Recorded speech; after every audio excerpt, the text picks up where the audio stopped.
President Trump announcing he agreed to a 2-week ceasefire with Iran less than 2 hours before his 8 p.m. deadline. In a post on his Truth Social account, Trump said the agreement was made on the condition that Iran agree to reopen the Strait of Hormuz. Iran's foreign minister said during the 2 weeks, his country's military will coordinate safe passage through the strait. If at the very least this agreement gives Iran the right to control the strait, that is cataclysmic for the world. Americans in multiple cities took to the streets to protest the war Tuesday evening. On Truth Social, Trump said, quote, "This will be a double-sided ceasefire. The reason for doing so is that we have already met and exceeded all military objectives and are very far along with a definitive agreement concerning long-term peace with Iran." This comes after the president's previous threats to destroy a, quote, "whole civilization." The president is totally unhinged, but this is deadly serious because when the commander-in-chief threatens war crimes executed by our troops, but in the name not just of himself, but of all Americans, we all have to be concerned. Meantime, Iran is claiming victory. The country's Supreme National Security Council telling state media it forced the U.S. to accept its 10-point plan. Homes destroyed, the air filled with smoke. The site of yet another deadly attack. This is the aftermath of an enormous Israeli military strike here in Beirut. This is one of the more than 100 targets, according to the Israeli military, that they believe to be Hezbollah targets struck today. But you can see behind me, these appear to be residential buildings, apartments. This is a very busy area full of shops and a busy roadway. There would have been many people at this site and around the area at the time of the blast, and now emergency services are working to dig through the rubble for victims. The Lebanese health ministry says hundreds have been killed and wounded, adding to the more than 1,500 people killed over the course of this war. Hopes that the ceasefire between the US, Israel and Iran would extend to Lebanon were quickly dashed on Wednesday. We were sitting drinking coffee like normal, and then we heard a very loud noise. 3 blasts at the same time.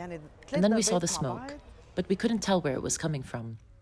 What kind of life is this? We don't know what will happen in the next hour. The last thing we could imagine is this kind of attack occurring in the center of Beirut. Both the US and Israel have claimed Lebanon was never part of the agreement, despite claims to the contrary from Pakistan's Prime Minister, who helped broker the deal. Now, fears of a further escalation, including a possible retaliation from Hezbollah ally Iran, has left many fearful over what now lies ahead for the people of Lebanon. Nada Bashir, CNN in Beirut. Kanye West is set to headline a major music festival in London, and now sponsors are backing out. The rapper, who goes by the name of Ye, is set to headline all 3 days of the Wireless Festival in London this summer. The announcement prompted outrage over Ye's repeated anti-Semitic remarks, including a song he released last year called Heil Hitler. UK Prime Minister Keir Starmer called the booking of Ye, quote, deeply concerning in a statement shared with CNN, noting, quote, his previous anti-Semitic remarks and celebration of Nazism. The criticism also comes amid broader concerns about rising anti-Semitism in the UK. While Pepsi did not give a reason for pulling out of the festival, the decision came just days after Ye was announced as the headliner. Pepsi was the main sponsor of the event, which was advertised as Pepsi Presents Wireless. Diageo told CNN, quote, we have informed the organisers of our concerns, and as it stands, Diageo will not sponsor the 2026 Wireless Festival.